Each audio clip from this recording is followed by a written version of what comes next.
மாமியார்கிட்ட கொடுத்த காசு இருக்குல்ல, மாமியார் கொடுத்து விட்ட காசு, அதை போய் பால் வாங்கிட்டாங்க.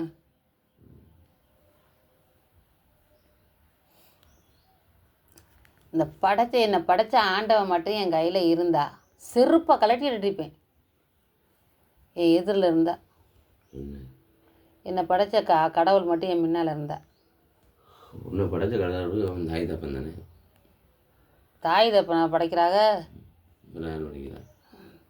ஆண்டவர் நக்கிறார்.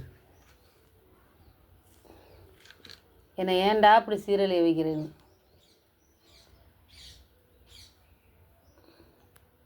கஷ்டம் வரலாம், ஒரு காலத்தில் வரலாம், ஒரு வருஷம் வரலாம், 2 வருஷம் வரலாம். இப்படியா 45 வருஷம் கஷ்டம். பிறந்ததுலேருந்து கஷ்டம், கல்யாணம் பண்ணி கஷ்டம், வகுத்து சோத்துக்கும் குண்டி துணிக்குமா கஷ்டப்படுறது. உலகம் எப்படி எப்படியோ மாறி போய்கிட்டு இருக்கு.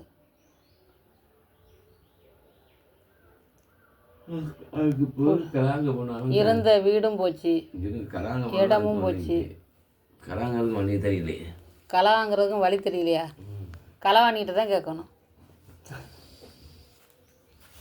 களவாங்கிறதுக்கு வழி களவாணிகிட்ட தான் கேட்கணும்.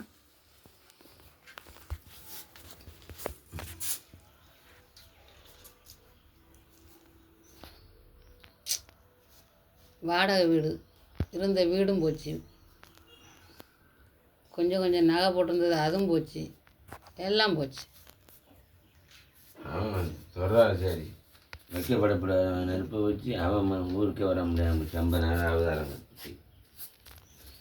பிள்ளைய பெற்று சந்தோஷத்தில் இருப்போம் பேர், பிள்ளைய பெற்று கஷ்டத்தில் தான் இருக்கும். வாடகை வீட்டில் கொண்டாந்து வச்சுட்டான், சோத்துக்கு திண்டாடணும்.